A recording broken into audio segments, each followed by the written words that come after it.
اعوذ باللہ من الشیطان الرجیم بسم اللہ الرحمن الرحیم الحمد جناب آواز نہیں آ رہی. الصلاۃ والسلام علی اشرف الخلق محمد وآلہ الطیبین الطاہرین وعجل فرجہم.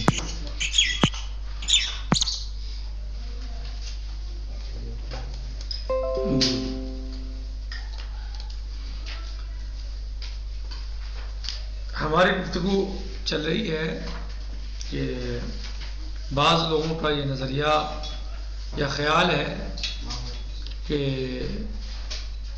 علم رجال کی ضرورت نہیں ہے، اور اس سلسلے میں مثلا بہت سے انہیں باتیں پیش کی، جن میں سے ایک یہ تھا کہ کتب اربعہ کا یقینی ہونا، یعنی کتب اربعہ میں جو روایات موجود ہیں یا جو کتب اربعہ میں احادیث موجود ہیں وہ سب یقینی ہے اور ان میں کسی تحقیق کی ضرورت نہیں ہے، بلکہ وہ تمام کے تمام معصومین علیہ السلام سے صادر ہوئی ہیں وہ حدیث اور روایات، لہذا اس میں اس کی ضرورت نہیں ہے، تحقیق کی یا علم رجال کی حاجت نہیں ہے. کتب اربعہ میں جو کچھ موجود ہے وہ سب ائمہ اہل بیت علیہ السلام سے صادر ہوا ہے. یہ کل ہم نے پڑھا، اور آج ہم دوسری چیز دیکھتے ہیں، وہ ہے عمل مشہور. وہ ہے عمل مشہور. کہا جاتا ہے کہ مشہور علماء عمل مشہور کہا جاتا ہے کہ مشہور علماء کا روایت پر عمل کر لینا انسان کے نفس میں اعتماد اور یقین پیدا کرا دیتا ہے. مشہور علماء کا کسی روایت پر عمل کر لینا انسان کے نفس میں اعتماد اور یقین پیدا کرا دیتا ہے، اور اس کے بعد راوی کے بارے میں کچھ دریافت کرنے کی ضرورت نہیں ہوتی ہے. جس طرح کے مشہور علماء کا روایت کو رد کر دینا اس کے اعتبار کو مجروح بنا دیتا ہے. کہہ رہے ہیں کہ چاہے اس کا نقل کرنے والا کتنا ہی معتبر کیوں نہ ہو، تو ایسے حالات میں راویوں کے حالات کو معلوم کرنے کی ضرورت ہی کیا ہے؟ جب مشہور نے عمل کر لیا تو پھر راویوں کے حالات پر ہمیں چھان بین کرنے کی ضرورت نہیں ہے. یہ کیا ہے؟ مغالطہ ہے. اصل میں تو یہ معلوم کرنا چاہیے کہ مشاہیر علماء نے کس روایت پر عمل کیا ہے. اگر مشاہیر علماء مشہور علماء نے مشہور نے کسی روایت پر عمل کیا ہے تو بات ختم ہو گئی. اب روایت کے بارے میں جاننے کی ضرورت نہیں ہے، بس مشہور نے عمل کر لیا اس پر یہ کافی ہے. کس پر عمل کیا ہے اور کس کو نظر انداز کر دیا ہے، کس روایت پر عمل کیا ہے اور کس روایت کو چھوڑ دیا ہے. جس روایت پر عمل کیا ہے اسے لے لیا جائے اور جس کو چھوڑ دیا ہے اسے چھوڑ دیا جائے، ختم. باقی علم رجال کی ضرورت نہیں ہے کہ آپ راویوں کے بارے میں تحقیق کریں، راویوں کے بارے میں آپ پڑھیں یا نظریات بنائیں، سب کی ضرورت نہیں ہے. اگر انہوں نے عمل کر لیا ہے تو روایت معتبر ہے، چاہے راوی کیسا ہی بے دین کیوں نہ ہو. اور اگر انہوں نے نظر انداز کر دیا ہے تو روایت محمل ہے، چاہے راوی کتنا ہی متدین اور متقی کیوں نہ ہو. لیکن اس سلسلے میں سوال ہی پیدا ہوتا ہے کہ اس مشہور کا فیصلہ کس طرح کیا جائے گا، اور ہر روایت کے بارے میں مشہور کے اعتماد یا عدم اعتماد کا اندازہ کہاں سے لگایا جائے گا. یہ کام تو اصل روایت کی تحقیق سے زیادہ مشکل ہے.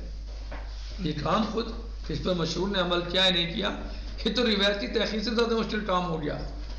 وہ آسان ہے، یہ مشکل ہے کہ یہ پتہ لگایا جائے کہ اس پر مشہور نے عمل کیا یا نہیں کیا. ہزارہا روایات ہیں جن کے بارے میں نہیں معلوم ہے کہ ان پر مشہور نے عمل کیا ہے نہیں، اور ان کے بارے میں مشاہیر علماء کا طرز عمل کیا رہا ہے. ایسی حالت میں راوی کے حالات کی تحقیق کے علاوہ کوئی اور راستہ نہیں رہ جاتا ہے. یعنی آپ یہ تو پتہ لگانے کو تیار ہیں کہ مشہور نے اس پر عمل کیا ہے نہیں کیا، جبکہ یہ کام سخت ہے. اور مشہور کے عمل کا پتہ کیسے لگاؤ گے؟ کتنی روایتیں ہیں ان کے بارے میں نہیں پتہ ہے ان پر مشہور نے عمل کیا ہے نہیں کیا، ایسی حالت میں اور نہیں، اور ان کے بارے میں مشاہیر علماء کا طرز عمل کیا رہا ہے، جو مشاہیر مشہور علماء تھے انہوں نے اس پر عمل کیا یا نہیں کیا، ایسی حالت میں راوی کے حالات کی تحقیق کے علاوہ کوئی اور راستہ نہیں رہ جاتا ہے۔ نمبر 3، عدالت کس طرح ثابت کی جائے؟ کہا جاتا ہے کہ اگر روایات کے اعتبار کے لیے راویوں کو عادل ہونا ضروری ہے تو آج 1000 سال پہلے کے راویوں کی عدالت کا فیصلہ کس طرح کیا جائے گا؟ یعنی یہ اعتراض ہے یا مغالطہ ہے کہ آپ کیسے ثابت کریں گے کہ فلاں راوی عادل تھا یا نہیں تھا؟ 1000 سال پرانی روایت ہے، اس کا راوی 1000 سال پرانا ہے مثلا، تب اس کے بارے میں آپ کیسے فیصلہ کرو گے کہ کون معتبر تھا اور کون غیر معتبر تھا؟ ہمیں اپنے دور کے لوگوں کی عدالت کا علم نہیں ہے تو ہم گزشتہ ادوار کے افراد کے بارے میں کس طرح فیصلہ کر سکتے ہیں؟ کیا شبہ یا مغالطہ کہ صاحب 1000 سال پہلے کے لوگوں کو ہمیں کیسے پتہ چلے گا کہ وہ عادل تھا یا نہیں تھا؟ دیکھیں کیسی یعنی بالکل جو ہے وہ ایسی باتیں کر رہے ہیں جیسے کہ بہت یعنی ایسے ہی ہے بات اور پتہ چل ہی نہیں سکتا۔ کیوں نہیں چل سکتے؟ 1000 سال پرانے لوگوں کا پتہ نہیں، تاریخ موجود ہے، رجال پہ کام کیا لوگوں نے، رجال میں یہی تو ہوا اور کیا ہوا؟ رجال جو ہیں وہ آج نہیں لکھی گئی ہے کہ آج لکھی جا رہی ہے، 1400 مثلا 40 یا 45 40 یا 42 میں کی رجال بھی تو اسی وقت کی ہے، پرانی رجال میں کتابیں موجود ہیں، تو یہ تاریخ موجود ہے، تو کیوں پتہ نہیں چلے گا کہ فلاں آدمی کیسا تھا؟ یہ کیسے ناممکن ہے؟ اس طرح تو آپ جو ہیں تمام لوگوں کردار کو چھپا دیں گے کہ صاحب 1400 سال پرانی بات ہوگی، کیا پتہ ایسا تھا بھی نہیں تھا، آپ کو مذہب چھوڑنا پڑ جائے گا۔ یہی تو کہتے ہیں بعض لوگ امت مسلمہ کے کہ 1400 سال پہلی باتیں کیوں چالتے ہو، کیوں اٹھاتے ہو، جو ہو گیا، کیا پتہ کیا صحیح تھا کیا غلط تھا، اب تم راتوں کو جاگتے ہو، امام بارگاہوں میں مجلسیں کرتے ہو، تو پھر تو ان کو بات صحیح ہو جائے گی کہ آپ کو پتہ ہی نہیں 1400 سال پہلے کیا ہوا، آپ خامخواہ شور مچاتے ہیں راتوں کو، خامخواہ آپ کہتے ہیں کہ مثلا یہ ہو گیا وہ ہو گیا، ایسا نہیں ہے۔ تو اگر 1400 سال پہلے والے غلط لوگوں کو ہم سمجھ سکتے ہیں کہ فلاں آدمی غلط تھا اور فلاں صحیح تھا، تو 1000 سال والے تو اور نزدیک ہیں ہمارے سے۔ یعنی اگر ہم 1400 سال والے غلط کو غلط سمجھ سکتے ہیں کہ 1400 سال پہلے کون غلط تھا اور کون صحیح تھا، کس نے کیا کیا، کس نے اہل بیت پہ ظلم کیا، کس نے اہل بیت کا ساتھ دیا، تو 1000 سال پہلے کے لوگ تو جو ہیں وہ یعنی اور نزدیک ہمارے سے نزدیک ہیں، تو ان کا پتہ لگانا تو اور آسان ہے۔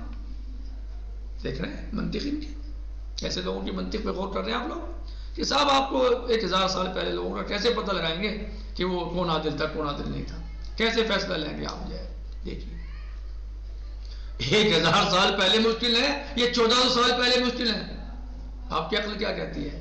1000 کا پتہ لگانا مشکل ہے، 1400 سال پہلے کا 14 والوں کو زیادہ مشکل ہے، تو زیادہ دور ہو گئے وہ اور زیادہ، 1000 والے تو اور قریب ہیں ہمارے سے۔ تو جب ہم 1000 سال کے پرانے غلط انسان کا پتہ لگا سکتے ہیں 1400 سال پہلے کہ فلاں انسان غلط تھا 1400 سال پہلے، فلاں انسان نے یہ ظلم کیا، فلاں انسان نے یہ مثلا جو ہے حق تلفی کی، فلاں انسان نے یہ عمل انجام دیا، تو 1000 سال پہلے والے کا تو ہم بطریقے اولا پتہ لگا سکتے ہیں۔ جی کہا جاتا ہے کہ اگر روایات کے اعتبار کے لیے راویوں کو عادل ہونا ضروری ہے تو آج 1000 سال پہلے کے راویوں کی عدالت کا فیصلہ کس طرح کیا جائے گا؟ ہمیں اپنے دور کے لوگوں کی عدالت کا علم نہیں ہے تو ہم گزشتہ دور کے یا ادوار کے افراد کے بارے میں کس طرح فیصلہ کر سکتے ہیں؟ لیکن اس کا جواب بھی واضح ہے، صاحب کتاب فرماتے ہیں، لیکن اس کا جواب بھی واضح ہے کہ تحقیقی عدالت کا مقصد یہ ہے کہ ان پر اعتبار قائم ہو جائے اور ان کے اعتبار سے روایت قابل اعتبار ہو جائے، اور اس مقصد کی راہ میں دور قدیم کے علماء کے بیانات کا سہارا لیا جا سکتا ہے کہ اگر راویوں کے دور کے علماء نے ان کی عدالت کا فیصلہ کر دیا ہے اور بعد والوں نے ان کی معتبر کتاب سے اس فیصلے کو نقل کیا ہے اور ان کے بعد والوں نے ان کی کتاب سے نقل کیا ہے، تو یہ فیصلہ دور حاضر کے لیے بھی اسی طرح معتبر ہوگا جس طرح اس دور والوں کے لیے تھا۔ بالآخر افراد کی عدالت کا فیصلہ ہر مسئلے میں اس طرح کیا جاتا ہے کہ ایک آدمی معاشرت کی بنیاد پر کردار کا مشاہدہ کر کے عدالتی گواہی دے دیتا ہے اور دوسرا شخص اس کے بیان کو نقل کرتا ہے اور تیسرا شخص اسی نقل کرنے سے اس کی عدالت اور اس کے اعتبار کا فیصلہ کر لیتا ہے. کیسے نہیں ہو سکتا؟ ممکن ہے. تاریخ ہے، لوگوں نے لکھے ہیں، کتابیں موجود ہیں، کیسے پتہ نہیں چل سکتا کہ اس وقت کون کس طرح کا انسان تھا؟ چل سکتا ہے. یہ کوئی ایسی چیز نہیں ہے جو ممکن نہ ہو. ممکن ہے، کیوں نہیں پتہ چل سکتا؟ چل سکتا ہے. تاریخ موجود ہے. علم رجال بھی کوئی نیا نہیں ہے. علم رجال میں کتابیں اس وقت میں لکھی گئی ہیں، لوگوں نے بیان کیا اس وقت کے لوگوں نے بتایا ہے. تاریخ میں موجود ہے کہ فلاں انسان ایسا تھا، فلاں شخص ایسا تھا. مثلا نمبر 4، اختلاف نظریات. ایک شبہ یہ بھی پیدا کیا جاتا ہے کہ علماء اعلام کے نزدیک عدالت کے معنی میں بھی اختلاف رہا ہے. یعنی ایک شبہ یہ ہے کہ بھائی آپ کہہ رہے ہیں عدالت، تو عدالت کے معنی میں تو خود علماء میں اختلاف رہا ہے. شیخ طوسی کہ یہاں عدالت ظہور اسلام کا نام تھا کہ اسلام کو ظاہر کرے انسان تو عادل ہے، کہ کسی انسان کا اسلام ظاہر ہے اور وہ دیکھنے میں مسلمان نظر آتا ہے تو اسے عادل تصور کر لیا جائے گا. جبکہ دوسرے علماء عدالت کو ایک نفسانی ملکہ اور طاقت سمجھتے ہیں جو انسان کو مسلسل برائیوں سے روکتی رہتی ہے اور اسے کسی حرام کا ارتکاب نہیں کرنے دیتی ہے. یعنی شیخ طوسی کیا کہتے تھے عدالت کے مسئلے میں کہ عدالت کے معنی میں بھی شیخ طوسی کے یہاں عدالت ظہور اسلام کا نام تھا ان کے یہاں. یعنی جو اس انسان سے اسلام ظاہر ہوتا ہو، ظاہر مسلمان لگتا ہو تو وہ عادل ہے. صحیح. جبکہ دوسرے علماء عدالت کو ایک نفسانی ملکہ اور طاقت سمجھتے ہیں جو انسان کو مسلسل برائیوں سے روکتی رہتی ہے اور اسے کسی حرام کا ارتکاب نہیں کرنے دیتی ہے. ایسی صورت میں اگر بعض علماء نے عدالت کی گواہی دے بھی دی تو یہ کہاں سے طے ہوگا کہ ان کا عادل ہمارے نگاہ میں بھی عادل ہے، اور اس طرح ان کا بیان ہمارے لیے بیکار ہو جائے گا اور علم رجال بے بنیاد یا غیر مفید ہو کر رہ جائے گا. تو آپ کیسے عدالت کا پتہ لگائیں گے؟ لیکن اس کا جواب بھی واضح ہے. صاحب کتاب فرماتے ہیں اس کا جواب بھی واضح ہے کہ جب کوئی شخص کوئی کتاب دوسروں کے فائدے کے لیے تالیف کرتا ہے تو اس کا فرض ہوتا ہے کہ وہ اپنی مخصوص اصطلاحات کو چھوڑ کر وہی زبان استعمال کرے جو عرف عام میں سمجھی جاتی ہے. جو اس کی خاص اصطلاحیں ہیں انہیں چھوڑ دیں اور بلکہ وہ اصطلاحیں استعمال کرے جو عرف عام میں سمجھی جاتی ہیں، جو بولی جاتی ہیں.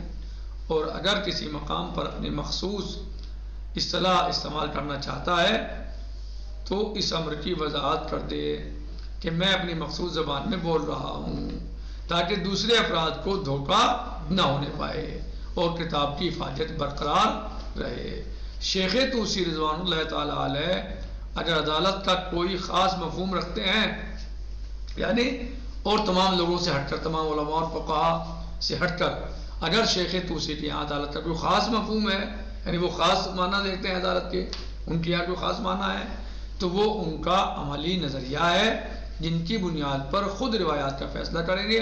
لیکن جب اپنی کتاب میں کسی کو عادل قرار دیں گے تو ان کا فریضہ ہے کہ انہیں افراد کو عادل قرار دیں جو عرف عام کی بنیاد پر عادل کہے جانے کے قابل ہوں اور جنہیں عمومی زبان میں عادل کہا جا سکتا ہو. یعنی صرف اپنا نظریہ پیش کریں تو اپنا نظریہ بتا کے پیش کریں کہ میرا نظریہ یہ ہے، لیکن صحیح کہ میرا نظریہ یہ ہے فلاں مسئلے میں، صحیح ہے. لیکن جب عام طریقے سے کوئی بات کرنا چاہتے ہو تو پھر کیا کرنا چاہیے؟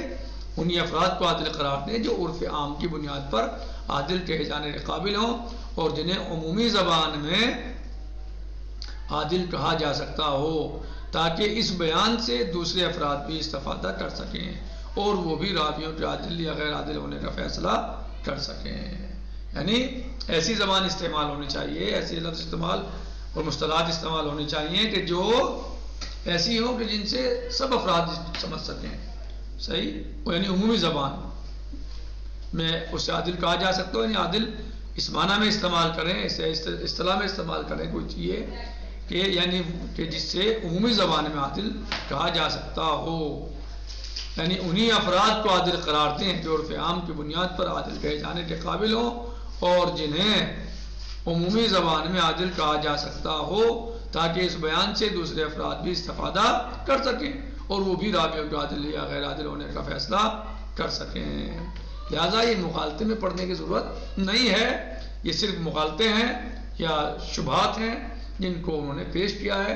اور پانچواں مغالطہ یا شبہ یا اشکال یا احتمال جو بھی دیا انہوں نے وہ کل انشاءاللہ بیان ہوگا. وہ ہے توہین مومن. آج اسی پر اکتفا کرتے ہیں، انشاءاللہ باقی کل. والحمدللہ رب العالمین. والسلام علیکم ورحمۃ اللہ وبرکاتہ. فی امان اللہ. خدا حافظ.